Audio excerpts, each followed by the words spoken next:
This is Dispatches from Myrtle Beach with Charles Neal and my son Link from Good Mythical Morning. How you doing, son?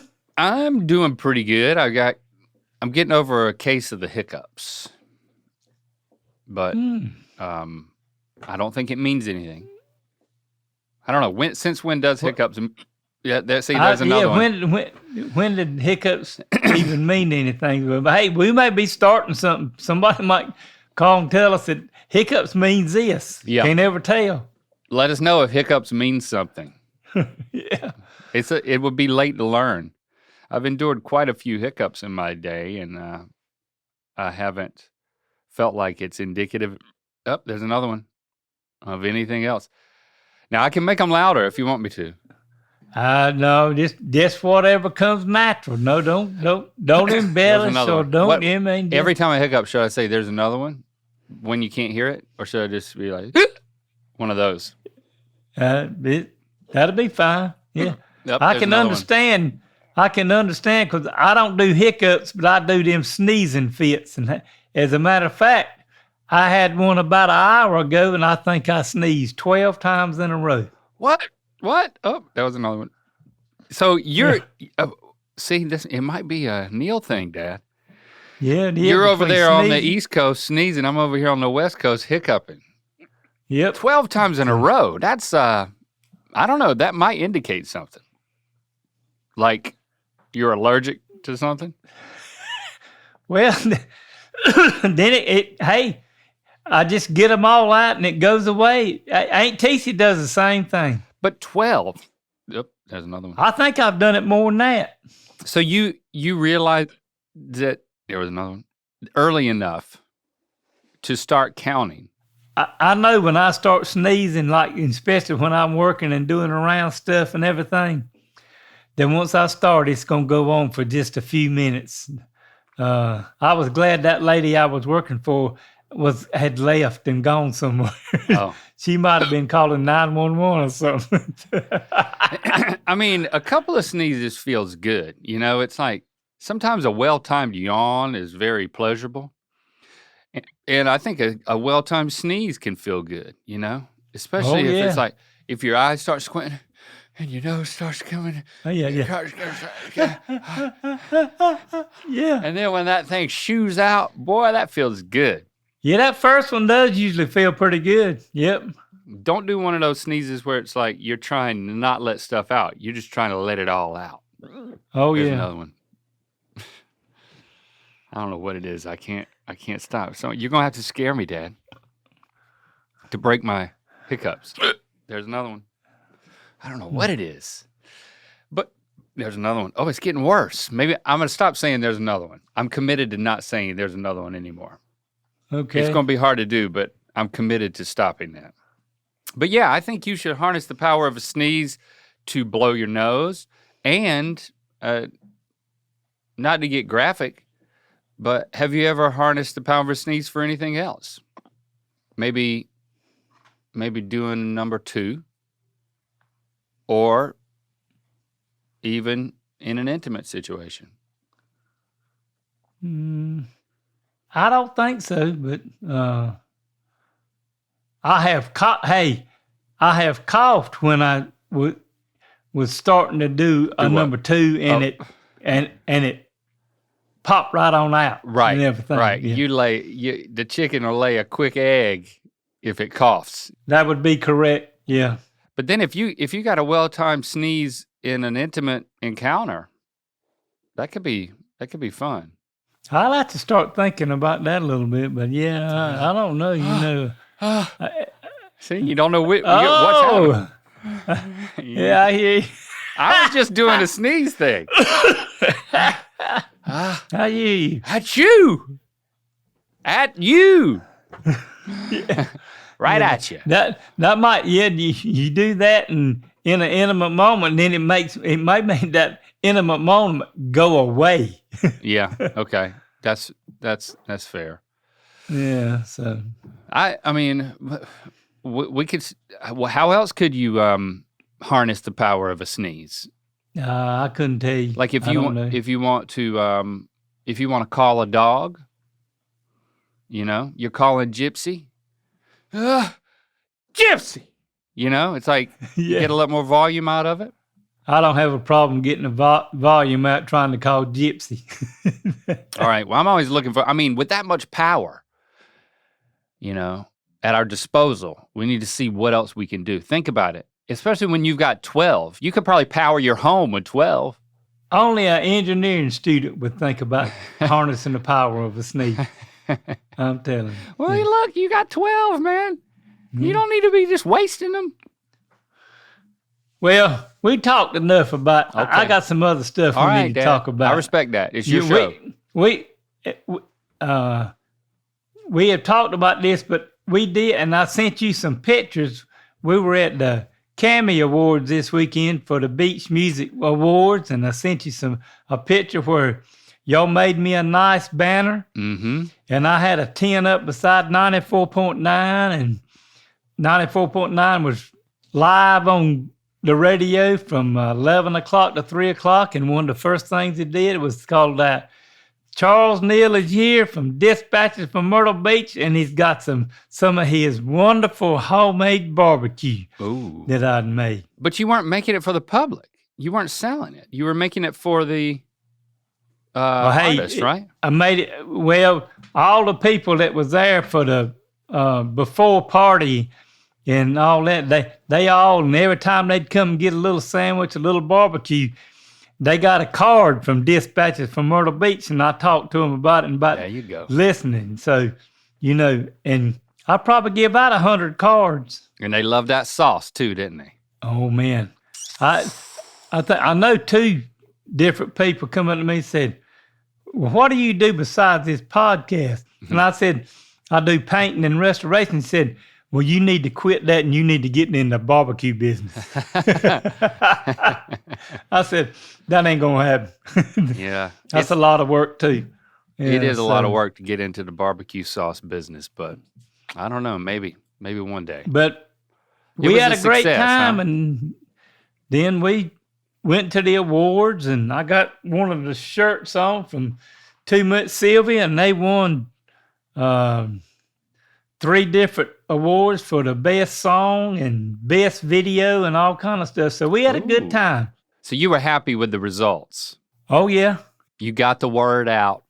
but guess what? That was the main thing. We're gonna have to see if it helps if we our what do you call it? Our people that watch Dispatches. Our fans, man. Yeah, our Our fans. listeners. See how many Myrtle more Beasts. subscribe to it. Yeah, Yep. that's what I was trying to say. So, but I hear that you kind of been on an escapade somewhere too. I've been on an escapade. Yeah, I've been all over good the place. mythical tour. Oh, well, yep. Our last 2 dates of the year, which, we're not planning on going on tour next year. We went to Houston and Dallas. I mean, as of the recording of this, we're about to leave. So I haven't actually gone.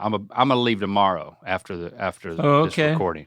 But yeah, we got 2 more tour dates in, and I'm sure it was fun. By the time this comes out, I'm sure I'll be thinking how much fun it was. Just a short weekend, get 2 more dates in and then wrap it up. Hate you can't be there for these because, when you made that appearance in North Carolina at that show, that really brought the house down. Kind of brought the house down. So we're going to miss you. Well, we did miss you. I can say that with confidence. Yeah. Yes, that would be correct. Yep. Yeah, but I'm excited. I'm excited Y'all have for a it. good. Hey, y'all. You and Red always do a great job, so I ain't even worried about it. Y'all, I mean, if it's like all the rest of them, they probably already sold out. So I got to work on my my knife dance. I got to remember my knife dance. I'm a little rusty there. oh, you are. Yeah, but it'll come back to me. Well, the other little thing, I think we've talked about this a little bit. Nana was still going through her physical therapy and stuff, Right? and she finally got through up there at Aunt Tissie's, and me and Nancy went and got her, and she came to the house for 9 days. Okay, 9 days. That's a generous amount of time to have a house guest of a certain caliber of opinionation. You know what I'm saying? Now that's a good way to say that. I'm telling you, son. Yeah, I mean, Nana's got a high caliber for opinionating. So how did it go? Well, it went pretty good most of the time. Now's your chance to have Rhett and Link marry you, or rather, your chance to get married by Rhett and Link on the GMM set with the Mythical crew as witnesses. All details are on mythicalsociety.com. This is an open casting call to all members, include free, initiate, yep, including free initiate members. Including free initiate members. Tell them about yourselves and why you want to get married in this most unusual way. So what do you think about this? Huh? What do you think about Rhett and Link marrying people on the set? Oh, Lord, that's, is that legal? Have you ever officiated a wedding? No. Well, that's maybe one of the things you haven't done. And I don't think I want to start that either. Okay. You don't want to start that in your retirement. What are your goals for the upcoming holiday season? Whether it's traveling internationally or connecting with family and friends, a new language can open doors to meaningful conversations and cultural appreciation. In comes Rosetta Stone, the most trusted language learning program available on desktop or as an app. It truly immerses you in the language you want to learn. Rosetta Stone has been a trusted expert for 30 years with millions of users and 25 languages offered. It immerses you in many ways with no English translations, so you really learn to speak, listen, and think in that language. Plus, their built-in true accent feature gives you feedback on your pronunciation. It's like having a personal trainer for your accent. Don't put off learning that language. There's no better time than right now to get started. For a short time, Dispatches from Myrtle Beach listeners can get Rosetta Stone Lifetime Membership Holiday Special. This offer will not last long. Visit rosettastone.com/dispatches. That's unlimited access to 25 language courses for the rest of your life. Redeem your holiday offer at rosettastone.com/dispatches today for yourself or as a gift that keeps giving. It's time for another edition of Don't Tell Nana. I got 2 little stories to tell you. Nancy carried Mama shopping. Okay. And Nancy tried to get her to ride in a wheelchair, carried her to Belk's. She wanted some pants. Yeah. I didn't go anyway. I wanted part of this. Okay. My wife, Nancy's just wonderful. She looks after Nana, and so she carried her to get, and they didn't get there till probably 30 or 45 minutes before the store was going to close. Oh. And you know how slow Nana is. Well, yeah. She don't get in no hurry. Of course, she can't help it, partly. But she won't ride in the wheelchair. She told Nancy, she said, no, I don't need no wheelchair. I can walk with my rollator. Rollator. Okay. So they got about halfway around the store, and Mama couldn't rollate no more, and she had to sit down on it.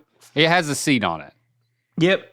And Nancy had to push her around like she was in a wheelchair. And they finally got her 2 pair of pants, and she was trying them on and this and that. And it wasn't easy to try on the pants. Is that what she? Well, she was just Nancy said Nana was up and she can't stand up real straight, and she had trying to pull them up, and she said, "These don't look good on my butt." And Nancy said, "Well, I think they look pretty good." But anyway, they was doing all this, and the lady, they went with 2 people working in the store. And the woman come up and said, the store closes in 5 minutes. If y'all gonna get something, y'all got to get it. Okay. How'd that go So- over? Nancy carried Nana got her up to the restaurant, and Nancy was parked on one side of the store, and the side they ended up on, Mama couldn't walk to that side, so she pulled the car around, paid for the pants, and the lady rolled her out the door and helped her get in the car to get her out of the store. Just to get just to get her out of there. And she's like, listen, we got to close. I'm going to rolliate you out the nearest exit. You better bring the car around. So then and she told Nancy come. I don't know if it was that day, but the next day Nancy said, well, you want to go to Skechers? I'll go get you some shoes. She said, we ain't going to Skechers. I done spent my wad on them britches. Her wad. Her wad. Nana spent her wad. Oh, her wad. My chair just lowered by accident. Yeah. I was reaching for something and do I look shorter? Yes, you do. Yeah. Okay.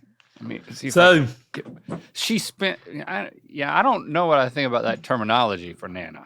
I don't know. That's what Nana said. She told Nancy. She had a wad of money, I guess. No, and she spent she it. just meant the wad where she put it on a credit card or something. She won't spend it no more. That's what she meant. So okay, but I've spent my wad. I will not be getting Skechers. Yeah. And then Skechers. And then time she was leaving and we were taking them back, she said, I'm gonna have Teresa, my sister, her daughter, she said, I'm having her take these pants back. I ain't keeping them. So Teresa had to take the pants back. Oh my God. So you bought pants. She took them home just to make her take them back. Well, Nancy tried to tell her she'd take them back. She said, no, Teresa will take them back. So well, then she reclaimed some of her wad. that would be correct. She could have got some Skechers if she'd got the refund on that wad a little earlier. But the main thing, Link, I was getting to get into the don't tell Nana thing. Oh, We were talking to some friends of ours Monday night after she came on Thursday, that Monday night. And we were talking to Graham and Jackie about what we were going to do this past weekend at the Cammys and all that stuff. And then when I hung the phone up, Nana, the first thing out of her mouth, she turned around and looked at me and Nancy and she said, well, old Nose wants to know what y'all was talking about. who? Nose. In other words, nosy. Nosy. Old Nosy. Old Nosy wants to know what y'all are talking about. And I kind of looked around and I looked over there at Mama and I said, well, Mama, I'm sorry, but this ain't none of your business. Why are you trying to keep her from Nana? Well, because she don't need to know. Because if Nana knows something, she tells everybody in the world. Oh. Mm. So when I told her that, she was sitting in that blue chair across from where me and Nancy were in the recliner and slung around, jerked up a magazine, and just went to reading it. Like, you have really pissed me off. And we had, because she didn't talk to me much. So, well, you said it was none of her business. I mean, there's got to be a better way to.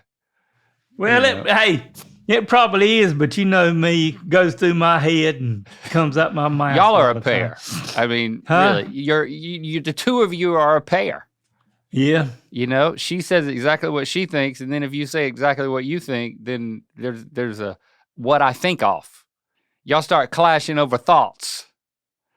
I think the way that I mean, you said that people start if she knows things, she starts telling everybody. It's not that you were keeping a secret. I think it's more that you didn't want a lot of specific feedback on your plans, right? That would be correct. Okay. Yeah. But if you do tell her something and you don't want somebody to know it, you better not tell her. Cause, Okay. And if you Nana's don't gonna- want her opinion, don't tell her. Yeah. Because sharing anything is an irresistible invitation for her to share what she thinks about it. Oh, yeah. Everything. She's got thoughts. And I think that's what's keeping her, all those thoughts that are going around in her head and all those assessments. I think that's what's keeping her as young and as spry and as with it as she is. She can't walk around as well anymore. No. So She does. we make fun of it and we complain about it a little bit, but I do think that she's engaged. I think that mentally she's engaged. And if that's a nice way to say nosy, then so be it, right? Yeah. So how did it end? What did her trip end the same way that the Belks trip in? So you're just like getting her out the nearest exit, trying to get her in the nearest car you can find? She got better after. See, that happened on Monday, and we didn't go back home till Thursday. So Okay.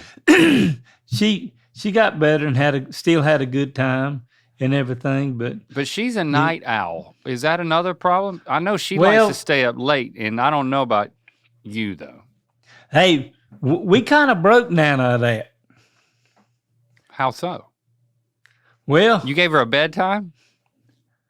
me and Nancy, let me rephrase this. Nancy set up with her one night because I went to bed about 9 o'clock Okay. Yeah. That's the time. because I had to go to work.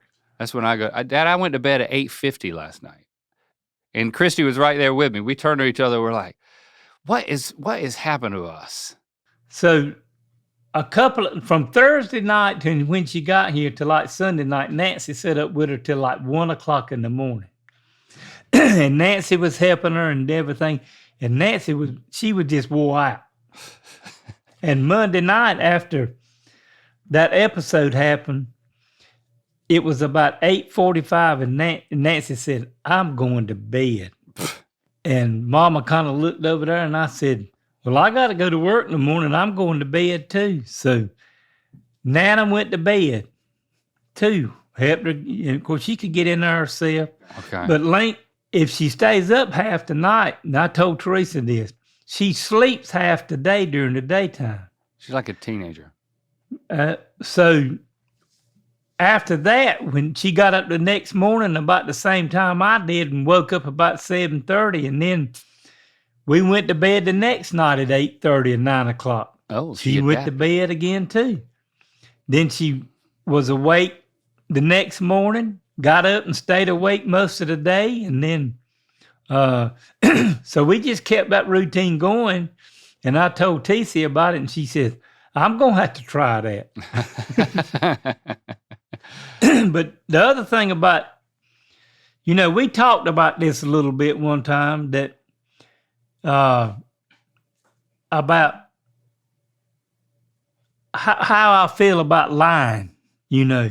Somebody wrote us in and wanted me to say, how do you feel about lying? I said, I don't lie. I said, the reason I don't lie is, and we told this on the show, I said, I had a thing with Uncle Ross and me and Johnny were supposed to put fertilizer in the rows on the cornfield. Mm-hmm. And Johnny had to go somewhere for a date. And he said, just go about a fourth of the way you get on one end and we'll just strow it. Uh-huh.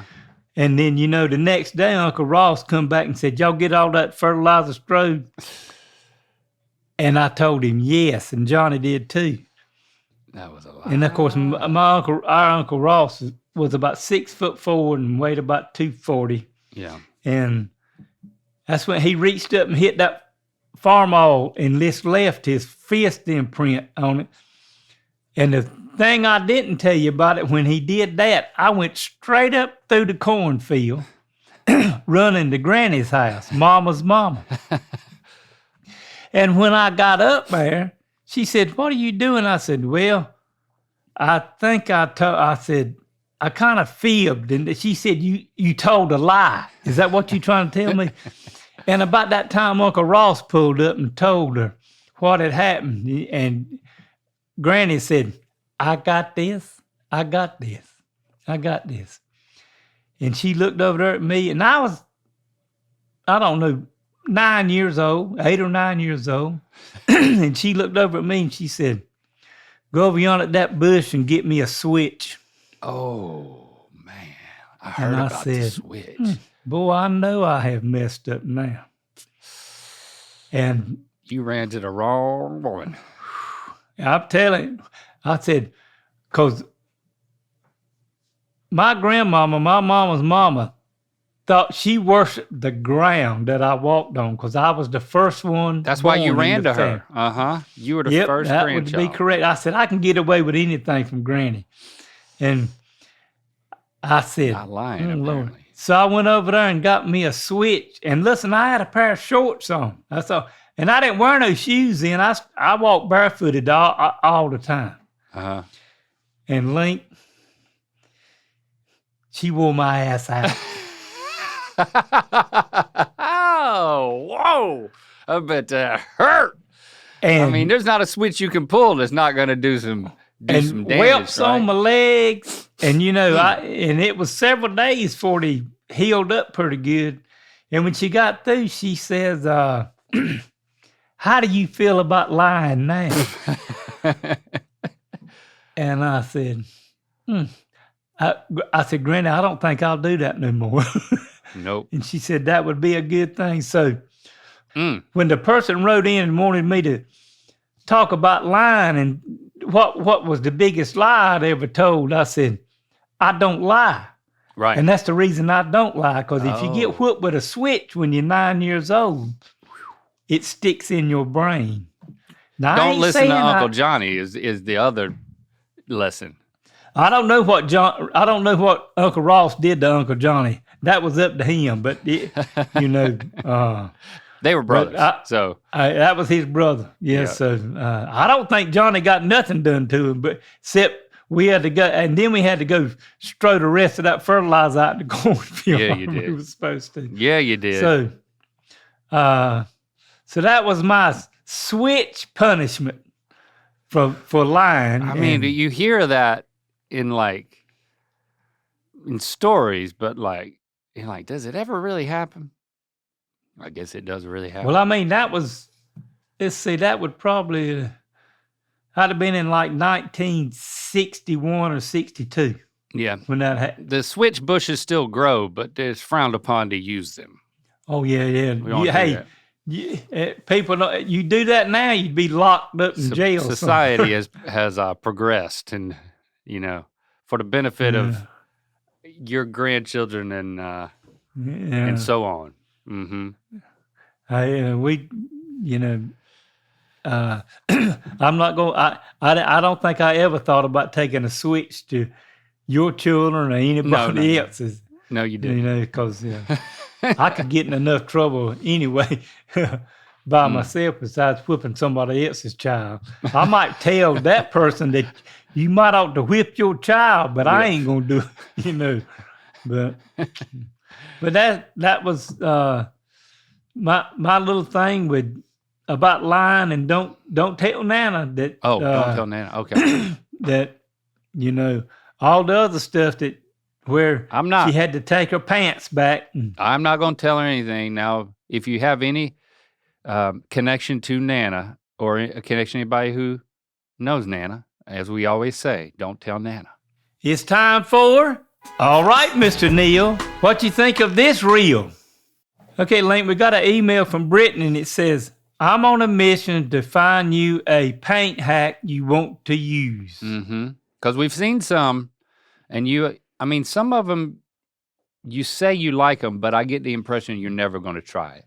Like, did you try the one where it was the paint roller on its side and the sheet of paper on the ground and you're rolling the bottom of the door? See, I knew it. No, and I've painted the door since then. No, I didn't do that. All right, well, let's see if Brittany's got your number. So, says this video is from the Carissa at Home channel, Lazy or Genius, Paint Hacks.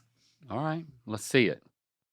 Lazy painting hacks that work like a charm 2.0. Don't tape, use a paint guard, an edger, or learn to cut in. Use a repaint tray, it'll keep your paint fresh for Oh, it's got a 3 lid weeks, on the and when paint you're done, tray, leave it Dad. open and you can peel the paint right out. You can spray paint furniture, doors, all kinds of things and make it look nice. You're The not key against is a poly sealer on spray top. paint. Keep touch-up pens around with all of your wall colors so you don't have to dig through paint cans to do small touch-ups. Oh. If you drip paint on a hard surface, wipe it up immediately with a baby wipe, or if it's a big glob, of course. just leave it there. Let it dry. You'll be able to pop it right off. Yeah, These some of paint this is cans have an common easy open sense. key that also doubles as a pour spout, so you don't have to hammer the lid on and splatter paint everywhere. Oh. Don't buy a bunch of random paint supplies like these trim painters. Roll everything you can with a smooth finish and get an angled brush. And for goodness sakes, use a longer nap even for smooth surfaces. Instead of going up and down a ladder, get an extender pole that you can put a roller or a paintbrush on. And if you have to tape, use green frog tape. If you have to tape. Now, I know that you're against taping because you're I a don't pro. do no tape. Is there anything of all the things that she paraded out in front of us today that gave you pause? Well, I don't like them paint cans where you put the thing on it and The spout. the spout and all that. But now the little rolling thing, I probably got two of them in the van. Okay. Little That- baby doll rollers. Yeah. Well, little whiz rollers is what they call them. Whiz. Little whiz rollers. Whiz.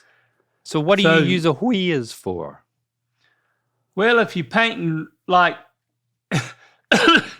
edges, but now that thing that where you cut out down at the bottom, Mm-hmm. and she was cutting out along the baseboard.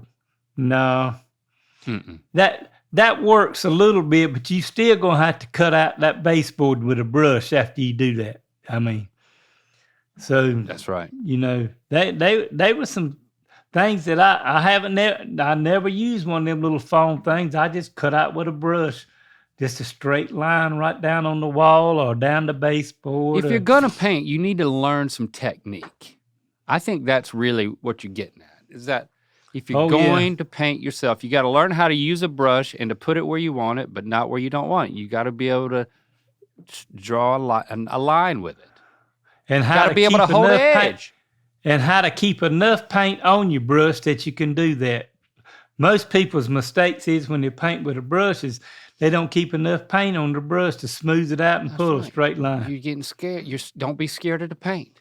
You can't be pushing and pulling paint around. You got to add more paint. It's called painting, not scraping. Yeah. But there's a artisanal approach to this, and all these hacks don't appreciate that. And then the thing about, and I have once in a while get a little drop on the floor, but listen, if you're going to paint, put a drop cloth down on the floor, and then you don't have to worry about if you get some on the floor. That's right. You're Ain't no gonna shame in a paint- drop cloth. No. That helps keep you from getting stuff on expensive floors, and then if you miss it and it dries, it's hard to get up. She says So- it pops right off. Well, that's according to what it's on. If it goes on real wood and gets down in the wood, it ain't easy to get off. Mhm. You got to use something else. You can't scrape it, or you'll be scraped a lighter spot in the wood. So Sounds like No. you might want to take the person who made this video and send them out to pick something off a bush, don't you think? yeah, we might ought to get them a switch. Mm-hmm. Make them get it themselves. Tell them right now to go get it.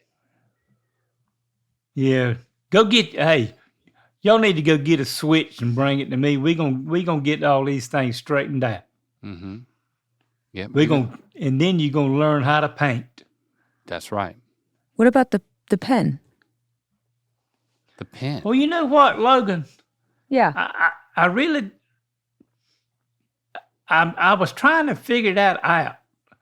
If you put paint in one of them, it looked like a little, instead of a pen, it was like a syringe to me. And you could Looked suck like the it paint was up a in it. touch-up pen. Yeah. Touch-up paint pen. Oh, I ain't never bought one of them. You're right. It is like a syringe. Yeah, that's what I mean. You suck it up in there, and I guess it would. Yep. So when you have the paint out, you suck it up in a syringe, and then you just store that little syringe of paint? I guess. Is it a brush on the end of that, Logan? It almost looks like a marker tip. That's what, yeah.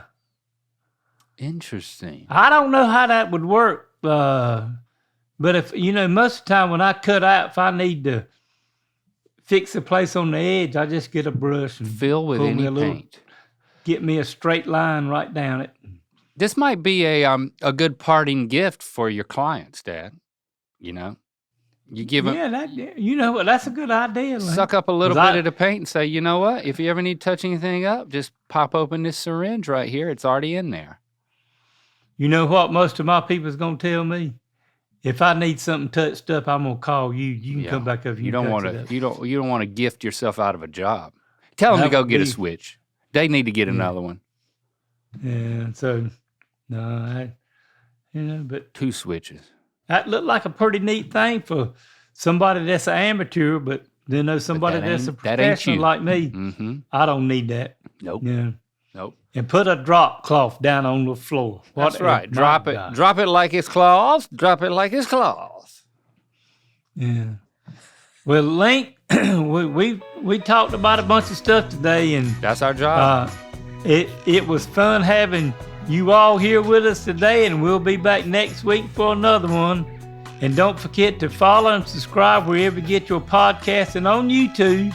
And while you're at it, rate and review us on Apple Podcasts. And if you got a question, comment, or a story you'd like to share with me, email me at ratherbeShaggin53@AOL.com.